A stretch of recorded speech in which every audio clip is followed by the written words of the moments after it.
오늘 귀한 주일을 맞이해서 각 가정에서 영상으로 예배하시는 우리 사랑하는 신일의 모든 성도들에게 하나님의 크신 은혜가 함께 하시기를 주님 이름으로 축복합니다. 자, 우리 다 함께 인사하겠습니다. 바로 믿고 행복한 우리 모두 다 같이 아멘 할렐루야. 여러분 각 가정에서 우리 가족들과 함께 영상으로 예배하실 텐데, 가족들끼리 하나님은 엄마 아빠를 사랑하십니다 하고 서로 인사하시기 바랍니다. 이제 교회 소식 알려드리겠습니다. 여러분 정부 시책에 우리가 따라서 이렇게 교회 예배당에서 하는 모든 예배와 집회는 영상으로 대치하게 되었습니다. 그래서 주일 예배, 새벽 기도회 영상으로 하는 건 여러분 꼭 기억해 주시고요. 코로나 확산 진정세가 촉진되고 또 이 일로 더 이상 큰 어려움이 없도록 함께 기도해 주시기 바랍니다.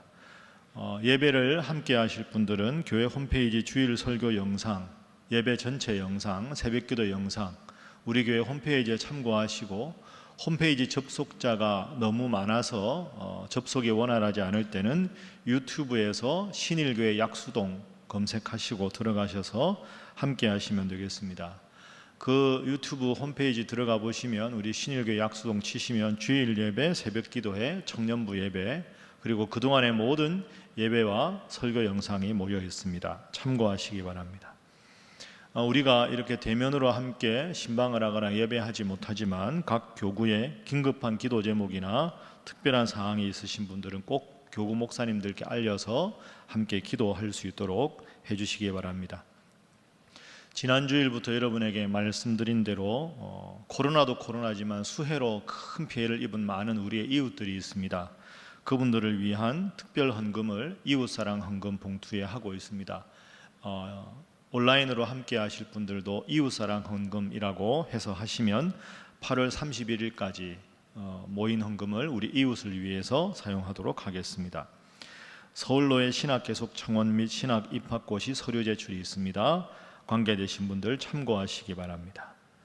그리고 작년 예배와 동일하게 교육부 예배도 모든 교육부서 예배가 영상으로 함께 하고 있습니다. 각 가정에서 자녀들이 믿음 생활 잘하고 특별히 예배 잘 드릴 수 있도록 여러분도 한 마음으로 협조해 주시기 바랍니다.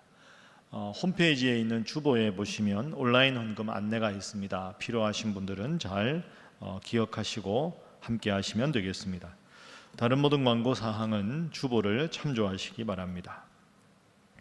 이제 하나님의 말씀 성경을 읽겠습니다. 오늘 이 예배를 위해서 하나님 우리에게 주시는 말씀은 신약 성경 디모데후서 3장 14절부터 17절의 말씀입니다. 디모데후서 3장 14절부터 17절까지 말씀,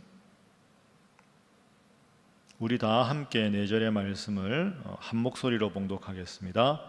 그러나 너는 배우고 확신한 일에 거하라. 너는 내가 누구에게서 배운 것을 알며 또 어려서부터 성경을 알았나니 성경은 능히 너로 하여금 그리스도 예수 안에 있는 믿음으로 말미암아 구원에 이르는 지혜가 있게 하느니라. 모든 성경은 하나님의 감동으로 된 것으로 교훈과 책망과 바르게 함과 의로 교육하기에 유익하니 이는 하나님의 사람으로 온전하게 하며 모든 선한 일을 행할 능력을 갖추게 하려 함이라. 아멘.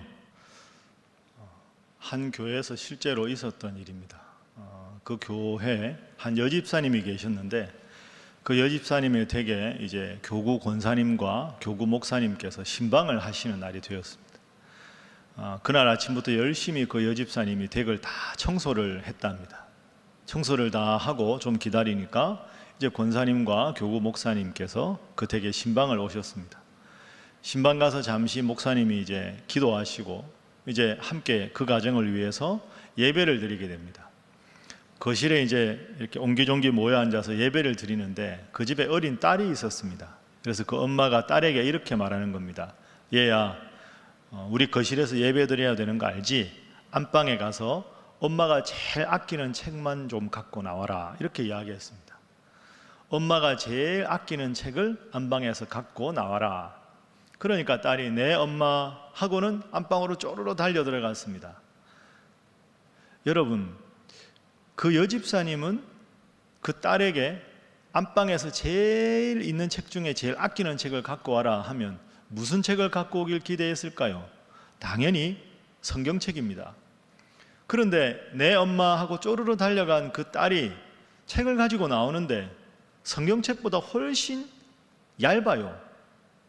그 딸이 무슨 책을 가지고 나왔을까요? 그 딸이 생각하기에는 우리 엄마가 안방에 있는 것 중에 제일 아끼는 책은 성경책이 아니라 백화점에서 나오는 신상품 카탈로그였습니다. 그러니까 쪼르르 달려 나와서 엄마 여기 있어요 하고 딱 주는데 성경책이 아니라 백화점 신상품 카탈로그였다. 여러분, 이게 실제 있었던 일입니다. 여러분 한번 오늘 예배 끝나고 자녀들과 같이 예배를 드리지 않고 자녀가 교육부 예배를 드리면 한번 슬쩍 물어보십시오. 엄마가 제일 아끼는 책, 아빠가 제일 아끼는 책이 무엇라고 자녀들은 생각할까? 오늘 본문인 디모데후서는 영적인 아버지인 사도 바울이 자신의 영적인 아들 디모데에게 목회 교훈을 주는 책입니다. 디모데야, 너는 나이가 어리고 목회 경험이 아직까지 부족하지만 그렇기 때문에 너가 앞으로 인생을 살아가고 목회를 할 때 제일 중요한 것이 이것이다. 지난주에 이어서 또 조언을 하는 것이 디모데후서입니다. 디모데에게 주는 가장 중요한 삶과 목회의 지침, 그게 바로 하나님의 말씀인 성경입니다. 디모데야, 이 하나님 말씀을 평생 묵상하고 이 말씀 중심으로 살아가라. 그리고 그 하나님의 말씀이 원하는 대로 목회하라. 그것이 너의 인생과 너의 목회를 운명을 가르게 될 것이다. 이렇게 말하고 있습니다. 그래서 오늘 이 시간에는 우리가 이 하나님의 말씀을 어떻게 받아들이고 어떤 태도로 읽어야 하는가, 이 성경 말씀에 대한 말씀의 가르침을 생각해 보겠습니다. 먼저 오늘 본문이 우리에게 주는 말씀에 대한 첫 번째 가르침은 평생 동안 성경을 묵상하라 하는 겁니다. 평생 동안 성경은 묵상해야 되는 책이다 하는 것이죠. 오늘 본문 우리가 14절 말씀부터 읽었습니다. 자, 우리 14절과 15절 말씀 다 함께, 여러분도 각 가정에서 예배하면서 다 함께 한 목소리로 저와 읽겠습니다. 시작. 그러나 너는 배우고 확신한 일에 거하라. 너는 내가 누구에게서 배운 것을 알며 또 어려서부터 성경을 알았나니 성경은 능히 너로 하여금 그리스도 예수 안에 있는 믿음으로 말미암아 구원에 이르는 지혜가 있게 하느니라. 아멘. 여러분, 디모데는 바울의 영적인 아들입니다. 그래서 디모데가 어릴 때부터 어떻게 자랐는지, 지금 어떤 마음인지, 무엇이 불안하게 하는지 다 알고 있습니다. 그런 디모데가 목회를 하게 되었을 때 바울이 14절과 15절에서 이렇게 말씀 중심으로 살 것을 권면합니다. 제가 좀 더 쉬운 번역으로 한번 여러분들에게 소개해 보겠습니다. 화면 보시면 되겠습니다. 디모데야, 너는 배워서 굳게 믿고 있는 그 진리를 지켜나가라. 너는 누구에게서 그 진리를 배웠는지를 잘 알고 있다. 너도 기억하다시피 너는 어려서부터 성경을 잘 익혀왔다. 디모데야, 너 어릴 때부터 읽었던 책이 성경 아니냐? 그 성경 말씀대로 잘 익혀서 생활하라. 여러분 아시는 대로 디모데는 로이스라고 하는 아주 믿음이 좋은 외할머니가 있었고 유니게라고 하는 아주 믿음이 좋은 어머니가 있었습니다. 그러니까 로이스와 유니게를 통해서 어릴 적부터 하나님 말씀인 성경을 열심히 읽어왔습니다. 그러니까 어릴 때부터 계속 읽었던 그 하나님 말씀, 그 하나님 말씀을 지금도 읽고 너의 삶과 목회의 모든 방향을 결정하는 가장 중요한 지침으로 삼아라. 이렇게 지금 바울이 디모데에게 권면을 하고 있습니다. 당시 디모데가 목회하고 있는 곳은 에베소였습니다. 에베소는 지난 주일날 제가 말씀드린 대로 아주 큰 도시였고 무엇보다 우상 숭배가 극심한 곳이었습니다. 그러다 보니까 에베소 한복판에 있는 에베소 교회라 할지라도 도시 분위기 전체가 하나님보다는 우상을 섬기는 사람들이 훨씬 많았고, 그래서 많은 잘못된 가르침이 에베소 교회 안으로도 침투합니다. 그래서 어릴 때부터 읽었던 디모데가 알고 있는 하나님의 말씀과 비슷한 것 같지만 전혀 다른 이질적인 잘못된 복음들이 에베소 교회를 어지럽히고 있는 상황입니다. 이런 두 가지가 공존하는 상황에서 바울이 디모데에게 말하는 것은 어릴 적에 너는 외할머니 로이스를 통해서 어머니 유니게를 통해서 읽었던 이 절대 진리인 하나님 말씀, 이 진리를 수호하고 말씀 중심으로 생활해라. 중간에 들어온 잘못된 가르침을 단호하게 말씀 중심으로 배격해야 한다.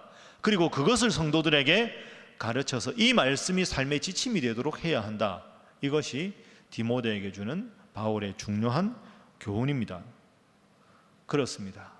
나이가 어리고 경험이 부족한 디모데에게 주는 목회적 조언은 이 절대 진리인 하나님 말씀, 어릴 적부터 쭉 읽어온 이 말씀 중심으로 생활하고 목회하라 하는 것이지요. 여러분은 어떻습니까? 여러분에게도 자녀가 다 있으실 텐데 여러분들은 지금 이 예배를 드리면서 여러분의 자녀들에게, 손자, 손녀들에게 어떻게 신앙을 교육하고 있습니까? 가정에서 자녀들과 함께 있는 시간이 이 코로나19 때문에 많아졌습니다. 가정에서 자녀들을 신앙적으로 교육할 때 꼭 기억해야 될 두 가지 점을 여러분들에게 일러드리겠습니다. 꼭 기억하십시오. 먼저 한번 생각해 볼 것은 자녀들 신앙교육에 있어서 이 가정교육과 교회교육의 관계입니다. 여러분에게 묻겠습니다. 자녀들 신앙교육의 1차적인 교육기관이 가정입니까? 교회입니까? 가정입니다. 자녀 교육에 1차적으로 중요한 것은 교회가 아닙니다. 가정입니다. 시간을 한번 비교해 보십시오. 가정에 있는 시간이 훨씬 더 아이들 많지 않습니까? 가정교육이 1차 교육기관입니다. 이 말은 부모님들이 평소에 하나님 앞에 기도하고 하나님 말씀 중심으로 생활하고, 그래서 신앙인다운 언행심사를 보여야 자녀들이 하나님을 믿는 게 저런 거구나, 예배를 잘 드린다는 게 우리 부모님 보니까 알겠구나, 힘들면 기도하는 것이 우리 부모님을 통해서 내가 자연스럽게 배울 수 있어야 그게 바른 신앙생활이라는 거죠. 그래서 부모님의 아름다운 신앙생활의 모범을 자녀가 늘 보면서 무의식 속에 부모님의 신앙을 나도 습득하게 되는 것, 이게 신앙교육의 첫 번째로 중요한 가정의 역할입니다. 자녀가 이제 자라면서 정말로 하나님이 계신가 하고 의심이 들 때도 있습니다. 하나님께 간절히 기도하면 응답해 주신다고 했는데 기도해도 내 바람이 응답되지 않는 경우도 있습니다. 주일날 예배당에 오는 것보다 친구들과 함께 즐겁게 노는 것이 더 소중해 보이는 그런 때가 오기도 합니다. 여러분, 그럴 때에도 어떻게 하면 여러분의 자녀들이 말씀 위에 바로 설 수 있을까요? 바로 이겁니다. 하나님이 안 보이는 것 같고 안 계시는 것 같고 기도도 소용이 없는 것 같고 예배도 의미가 없는 것 같지만 내 사랑하는 부모님이 평생 저렇게 하나님 중심으로 살아가고 하나님 때문에 행복을 얻고 예배드리는 걸 제일 소중히 하는데 내 사랑하는 부모님이 저렇게 중요하게 여기는 것이 신앙이라면 지금은 내가 아직까지 철없고 이해가 안 돼도 내 사랑하는 부모님이 믿으시니 나도 부모님의 하나님, 부모님의 예수님을 나의 하나님으로, 나의 예수님으로 믿겠다. 이게 바른 신앙교육이지요. 그런데 그렇게 하다가 혹시 체계적으로 잘못된 교육이 침투할 수 있으니까 아이들 신앙이 부모님을 통해서 바로 성장될 수 있도록 하고 자칫 잘못 빠질 수 있는 위험을 방지하기 위해서 체계적으로 교육하는 2차 교육기관이 교회 학교입니다. 가정이 1차, 교회가 2차다. 여러분, 이걸 꼭 기억하십시오. 그래서 자녀들이 점점 자라나면서 이제는 부모님의 하나님이 아니라 나의 하나님으로, 부모님의 예수님이 아니라 나의 예수님으로 영적으로 독립할 수 있도록 도와주는 것, 그래서 스스로의 신앙으로 바로 서게 하는 것, 그것이 부모의 신앙교육의 가장 중요한 역할입니다. 오늘 이 예배를 들으시고 이 말씀을 들으시는 우리 사랑하는 부모님들 꼭 기억하셔서 여러분의 신앙은 여러분만의 신앙이 아니라 여러분의 자녀에게로 이어지는 것 꼭 기억하시고 자자손손 하나님 잘 믿는 믿음의 가문 되시기를 주님 이름으로 축복합니다. 자, 이제 두 번째입니다. 그러면 가정에서 자녀들을 향해서 신앙교육을 한다 할 때 그 핵심이 무엇이 되어야 할까 하는 겁니다. 신앙교육의 핵심이 무엇일까? 여러분, 그것은 오늘 영적인 아버지인 바울이 아들인 디모데에게 하는 것처럼 똑같습니다. 이 하나님의 말씀인 성경 중심으로 살아가는 것, 그것이 가정의 신앙교육에서 제일 강조해야 될 점입니다. 제가 여러분들에게 이런 말씀을 자주 드렸습니다. 우리 교회가 창립 70주년이 지나고 이제 75주년을 넘어서고 있습니다. 여러분, 지금 자녀 교육이 얼마나 힘듭니까? 부모가 열심히 한다고 자녀 교육이 되는 시대가 아닙니다. 그럼 무엇으로 여러분의 자녀들이 앞으로 성인이 되고 더 정말로 성숙한 신앙인으로 살아가게 하겠습니까? 그건 하나님 말씀밖에 없습니다. 제가 70주년 될 때 여러분에게 말씀드렸습니다. 말씀과 함께 여러분 열심히 하십시오. 3년에 한 번 성경 읽는 것, 이거 여러분 열심히 하시고 가정에서도 자녀들에게 열심히 가르치십시오. 그래서 우리 교회가 100년이 되면 3절에 한 번 성경을 읽었으니까 최소한 성경을 10번을 읽은 자녀들이 성인이 됩니다. 그것 외에는 자녀들의 미래를 보장할 수 있는 것은 아무것도 없습니다. 여러분 꼭 기억하십시오. 이건 생명을 건 문제입니다. 절대 진리인 하나님 말씀에 무장되지 않으면 이 거친 세상 속에서, 이 거친 세속화의 물결 속에서 여러분의 자녀가 어떻게 하나님의 사람으로 살아갈 수 있겠습니까? 여러분 당대 하나님을 믿는 이 믿음이 여러분의 자녀들에게 전해질 수 있는 유일한 것은 이 하나님 말씀일 수밖에 없습니다. 그래서 말씀과 함께 늘 3개월 단위로 나옵니다. 여러분 꼭 그것 구입하셔서 열심히 매일 하십시오. 가정에서도 말씀과 함께 말씀 같이 읽고 새벽기도 설교 말씀 들으면서 기도 제목도 따라 쓰시고 노트도 하시고 하십시오. 그래서 제가 말씀드리지 않았습니까? 가정에서 제일 잘 보이는 책장에다가 여러분이 그동안 했던 말씀과 함께를 계속 꽂아 놓으십시오. 아이들이 오다 가다가 제일 먼저 눈에 띄는 것이 말씀과 함께 책과 성경책이라고 느껴질 수 있도록 하십시오. 그래서 때마다 혹 가끔씩 명절에 만날 때마다 이야기하십시오. 할머니, 할아버지는 우리는 너희들을 위해서 매일 이렇게 말씀 읽고 매일 하나님이 너와 함께 해달라고 기도하고 있다. 그 아이들이 항상 여러분을 떠올릴 때마다 우리 할아버지, 우리 할머니는, 우리 엄마, 우리 아빠는 나를 위해서 늘 기도하신다. 매일 무슨 일이 있어도 하나님 말씀 읽고 하루를 살아가신다. 그것 외에는 우리가 자녀들을, 그들의 미래를 보장할 수 있는 신앙적인 근거가 없습니다. 무엇으로 여러분이 여러분의 자녀들을 교육하겠습니까? 세월이 변해가도 영원한 진리이신 하나님 말씀, 이 말씀, 이 절대 진리인 말씀밖에 없습니다. 꼭 여러분 기억하시고 항상 말씀 중심으로 자녀들을 잘 양육하실 수 있기를 주님 이름으로 부탁합니다. 자, 그러면 이제 두 번째 주제로 넘어가겠습니다. 왜 우리가 성경을 읽어야 하는가? 자녀 교육의 핵심이 성경이라면 성경을 읽어야 하는 이유가 무엇인가? 15절 말씀에 그 해답이 나와 있습니다. 자, 여러분 15절 화면으로 보십시오. 성경은 구원에 이르는 지혜가 있게 한다, 이렇게 되어 있습니다. 한번 여러분 따라해 보시죠. 성경은 구원에 이르는 지혜를 주는 책이다. 꼭 기억하십시오. 성경은 구원에 이르는 지혜를 주는 책이다. 우선 성경은 구원의 책입니다. 여러분, 성경은 세계적으로 가장 유명한 고전 중에 하나지요. 그러나 단순한 고전이 아닙니다. 많은 고전 중에서 구원을 주는 유일한 책은 이 하나님 말씀밖에 없기 때문이죠.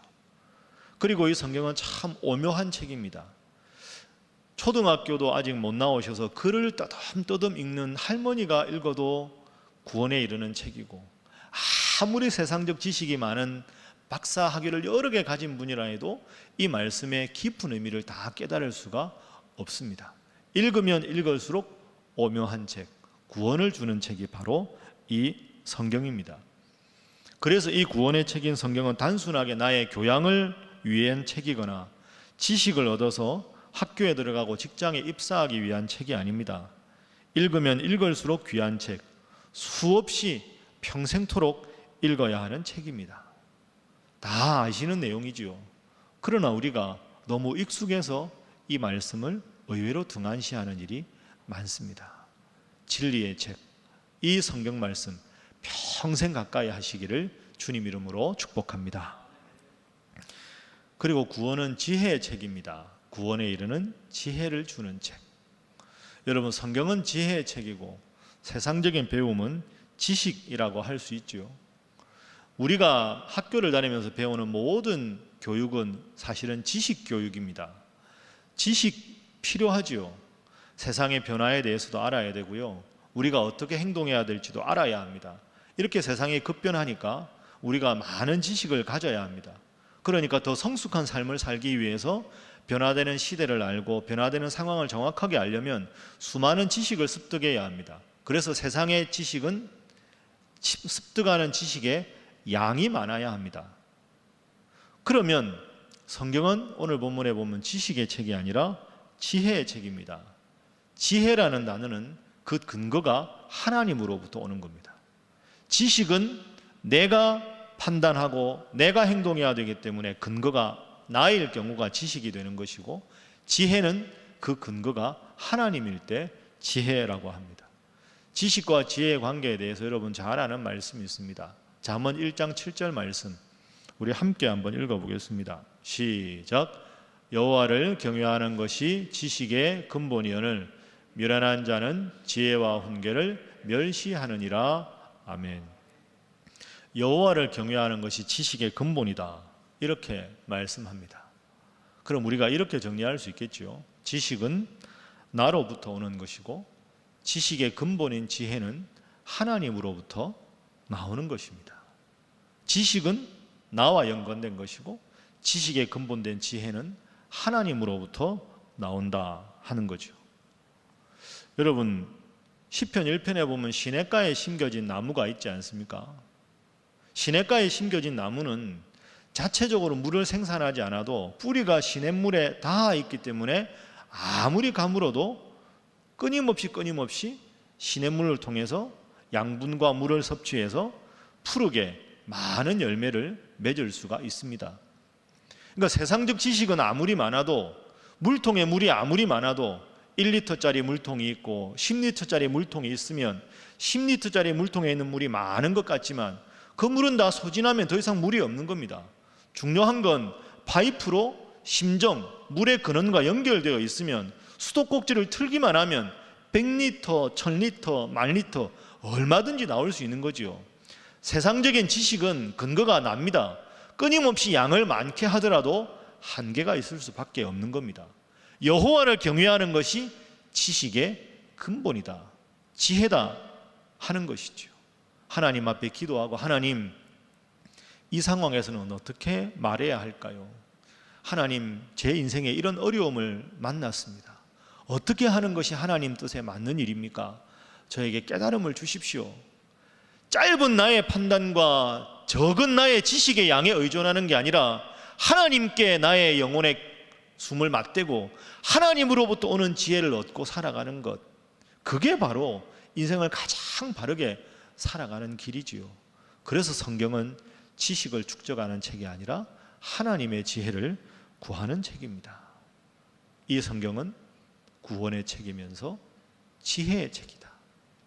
그러니 우리가 이 말씀을 더 가까이 할 수밖에 없어야 하고, 또 우리 자녀들에게 이 말씀을 부지런히 가르쳐야 하는 것이죠.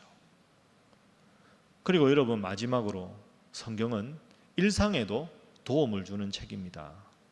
구원에 이르는 지혜를 주는 책일 뿐 아니라 우리의 일상생활에도 끝없이 교훈을 주는 책이 이 성경입니다. 자, 우리 16절 말씀을 함께 한번 읽어보겠습니다. 자, 16절입니다. 시작.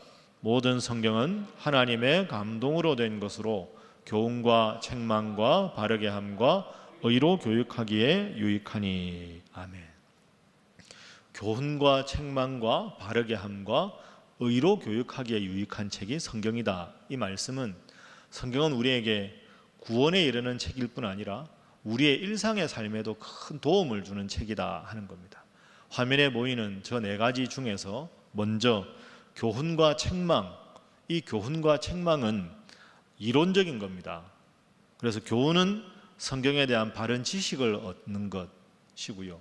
책망은 우리가 바른 가르침과 바르지 않은 가르침, 예를 들어 신천지나 그런 바른 가르침과 바르지 않은 가르침을 구분할 수 있게 하는 것이 책망이라는 뜻입니다. 교훈과 책망, 그 다음이 바르게 함과 의로 교육함입니다. 저 2가지는 실천과 연관된 겁니다. 바르게 하다 하는 단어의 원래 뜻은 이 추로 무게를 달다 하는 겁니다. 그러니까 이 바르게 함은 내 삶에서 균형 감각을 잃어버린 부분이 없는가 하는 것을 추를 세워서 바른 행동의 지침을 정확하게 균형을 잡는 것, 그게 바르게 함입니다. 마지막으로 의로 교육한다 하는 것은 내 삶의 행동의 지침을 정확하게 알았으니까 그것을 끝없이 훈련해서 바르게 살도록 훈련하는 것. 교훈, 책망, 바르게 함, 의로 교육함. 그래서 우리 일상의 삶에서 내가 이론적인 것이나 실천하는 것이나 이 2가지에서 완벽한 조화를 이루는 가장 좋은 책이 성경의 말씀이다. 그래서 흔히들 성경은 우리가 자동차 운전할 때 목적지를 이렇게 내비게이션을 조작해서 가듯이 인생에서 우리가 바른 길잡이가 되는 인생의 내비게이션이 성경 말씀이다. 이렇게 이해할 수 있습니다. 여러분, 군대 가서 꼭 하는 게 사격 훈련입니다. 사격을 제일 잘하는 병사들을 특등사수라고 하죠. 아무리 특등사수라고 해도 그 총을 쏠 때 이 총신이라고 하죠. 등에 해당되는 총신이 굽어 있으면 아무리 정확하게 조준을 해도 특등사수라고 해도 명중시킬 수가 없습니다. 중요한 건 총신이 곧바라야, 총신이 딱 일직선이 되어야 정확하게 총알이 목적지에 명중이 됩니다. 우리의 인생도 이런 것 아닐까요? 내가 내 지식으로 인생을 살아간다 하는 것은 총신이 굽은 총을 쏘는 것과 같습니다. 총신이 곧아야 바르게 명중시킬 수 있듯이 우리 인생의 가장 절대적인 진리의 기준인 하나님 말씀에 바로 서야 우리 인생에서 지향하는 목적지를 정확하게 갈 수가 있는 것이죠. 여러분, 가정에서 오늘 예배를 드리시지만 우리 교회 강대상 구조를 보면 이 제가 보기에 오른쪽에 오르간이 있고 왼쪽에 이 피아노가 있습니다. 이 악기들은 정기적으로 조율을 해야 합니다. 조율을 하지 않은 채 계속 몇 년을 쓰게 되면 그 음을 눌렀는데도 그 음의 소리가 정확하게 나지 않습니다. 정기적으로 이 악기들, 건반 악기들은 조율을 해야 합니다. 인생의 원리도 똑같다고 생각합니다. 내 생각이 맞고 내 판단이 맞다고 했는데 여러 가지 엄청나게 부정적인 결과가 나올 수도 있고 수많은 시행착오가 생길 수 있습니다. 그러면 내 지식이 지금 바른 것인가 조율을 해야 되지 않겠습니까? 우리 인생에 내가 알고 있는 지식의 조율 기능이 바로 지혜입니다. 그리고 그 지혜의 책이 바로 성경입니다. 그러면 하나님 말씀을 열심히 읽는 것은 우리가 예수를 믿기 때문에 의무감으로 읽는 게 아니라 내가 구원의 책인 말씀을 가까이 해야 하고 일상을 가장 일상답게 정확하게 바르게 살아가기 위해서 이 하나님 말씀을 읽어야 하는 것이죠. 여러분, 오늘 이 설교를 어떻게 듣고 계십니까? 예배당에서 예배 드릴 때보다 아마 각 가정에서 영상으로 예배를 드리고 설교를 듣는 일이 생각보다 쉽지 않으실 겁니다. 집중도가 아무래도 떨어질 수 있죠. 여러분 아시는 대로 저는 참 부족한 점이 많은 목사입니다. 제가 설교를 잘하는 목사가 아닙니다. 제가 엄격하게 스스로를 보면 참 저는 설교에 부족함이 많습니다. 그러나 저는 설교 준비를 위해서 늘 최선을 다하려고 노력합니다. 어떻게 하면 이 위대한 하나님의 말씀, 이 생명의 말씀을 여러분들에게 더 잘 전할 수 있을까 하는 것이 저의 가장 큰 관심이고 가장 큰 숙제입니다. 사실 여러분들이 보시기에는 여러분은 대부분 똑같은 예배 시간에 교회에 오시고 똑같은 설교자를 보는 것이라 설교에 대한 기대감이 별로 없을 수 있습니다. 그러나 그렇기 때문에 설교자인 저는 더 열심히 기도하고 하나님의 뜻을 구하고 더 열심히 이 설교를 준비해야 합니다. 때로 저도 설교 준비가 부담스럽고 힘이 듭니다. 그렇지만 솔직하게 정확하게 말씀드리면 저는 이 설교를 준비하는 시간이 가장 행복한 시간입니다. 그래서 저는 휴가를 가도 쉬러 가도 새벽에 새벽기도 시간에 일어납니다. 저녁에 가장 정신이 맑을 때 설교 원고를 다시 들추어 읽습니다. 부담이기도 하지만 그것이 제 인생의 가장 중요한 숙제고 그 숙제를 해내는 것이 가장 저에게는 행복한 시간입니다. 부담스럽지만 행복하다, 이 표현이 여러분들에게 어떻게 들릴지 모릅니다. 그러나 솔직한 저의 심정입니다. 절대 진리인 이 하나님 말씀, 인생의 가장 중요한 좌표가 되는 하나님 말씀을 시도 때도 없이 묵상할 수 있다는 것보다 위대한 특권이 어디 있습니까? 이 절대 진리의 말씀에 대해서 다시 한번 씨름하고 다시 한번 기도하고 다시 한번 원고를 쓰고, 그것이 얼마나 인생에서 가장 아름다운 순간입니까? 단순한 책이 아니기 때문에 부담스럽지만 저에게는 참 행복한 시간입니다. 지난 주일날이었습니다. 설교를 끝나고 예배 후에 나가는데 한 성도님께서 저를 보시고 이렇게 울먹이면서 말씀하셨습니다. 목사님, 매주 목사님의 설교를 듣는 것이 너무너무 행복합니다 하고는 저 앞에서 눈물을 뚝뚝 흘리셨습니다. 저는 그 말씀이 얼마나 행복했는지 모릅니다. 여러분, 오해하지 말고 들으십시오. 제가 우리 교회 목회하면서 여러분에게 정말 듣고 싶은 말이 있습니다. 그 말만 들으면 저는 정말 뛸 듯이 기쁠 것 같습니다. 이 말만 들으면 정말 행복하다, 그러고 그 말 생각에 그냥 저절로 아무리 힘들어도 웃으면서 기뻐할 수 있는 말이 있습니다. 그 말은, 나는 우리 신일교회 담임 목사님을 통해서 주시는 하나님의 말씀이 너무 좋다 하는 말씀입니다. 쑥스럽지만 솔직한 마음입니다. 배효한 목사 참 설교 잘한다, 저는 다른 교회 성도들에게 전혀 그런 말 듣고 싶지 않습니다. 상관없습니다. 그러나 여러분, 늘 익숙한 밥이지만 어머니가 해주시는 집밥이 제일 맛있듯이 여러분에게 제 입술을 통해 전해지는 이 설교가 가장 행복하고 기다려지는 즐거운 시간이다 하고 여러분들이 생각할 수 있으면 그것이 제 인생에는 현재 가장 큰 기쁨입니다. 때로는 여러분의 귀에 거슬리는 양심에 찔리는 말씀이어도 하나님의 말씀이니까 순종하겠다, 그렇게 다짐하시면 좋겠고, 때로는 예배당에 왔지만 여러분의 인생이 너무 힘들고 지쳤는데 예배를 드리고 이 설교 말씀을 들으면서 다시 한번 두 주먹을 불끈 쥐고 하나님 주신 힘으로 열심히 살겠습니다, 그런 설교, 그런 예배였으면 좋겠습니다. 정확하게 말씀드리면 제가 훌륭한 설교자라서가 아니라 저는 그저 말씀의 수종자에 불과하고 이 하나님의 말씀이 우리를 살리는 절대 진리의 말씀이기 때문입니다. 말씀을 정리하겠습니다. 여러분, 여러분의 인생은 지금 무엇이 주도하고 있습니까? 여러분의 인생을 주도하는 것이 무엇입니까? 욕심이 여러분의 인생을 주도하십니까? 욕심이 인생을 주도한다면 더 큰 욕심을 부르기 때문에 늘 불행합니다. 만족감이 없습니다. 욕심이 주도하는 인생, 미움이 주도하는 인생, 마음의 평안이 없습니다.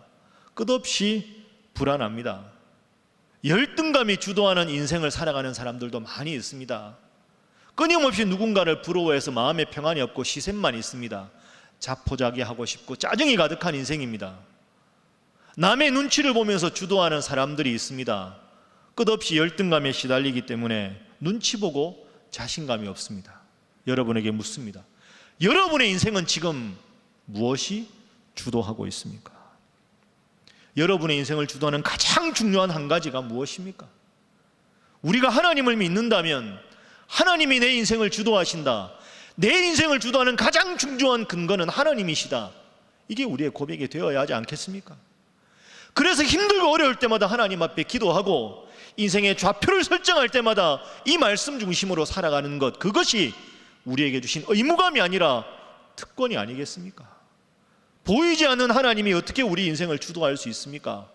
보이지 않는 하나님께서는 이 보이는 하나님의 말씀을 우리에게 선물로 주셨습니다. 내 인생에 주도하는 분이 하나님이시라면 보이지 않는 그 하나님께서 보이는 이 하나님의 말씀을 통해서 오늘도 나에게 말씀하신다. 여러분 꼭 기억하시고, 하나님의 말씀은 살았고 운동력이 있다는 말씀 기억하시고, 하나님의 말씀은 우리에게 구원에 이르는 지혜를 주시는 책이다. 교훈과 책망과 바르게 함과 의로 교육하기에 도움이 되는 이 하나님의 말씀, 매일 이 말씀 묵상하시고, 특별히 지금 이 어려운 코로나의 전국 속에서 갈등과 분열과 대립과 불안이 가득한 이런 삶의 현실 속에서 보이는 하나님의 말씀을 통하여 보이지 않는 하나님 주시는 위로와 평안과 힘을 날마다 깊이 느끼며 살아가시는 우리 사랑하는 신일의 모든 성도들이 되시기를 주님 이름으로 축복합니다. 기도하겠습니다. 사랑의 하나님, 은혜를 감사합니다. 보이지 않는 하나님을 믿느라 때로 방황하고 갈등하는 저희에게 이 보이는 하나님의 말씀인 성경을 선물로 주셔서 이 말씀으로 하나님의 뜻을 깨닫게 하시니 참으로 감사합니다.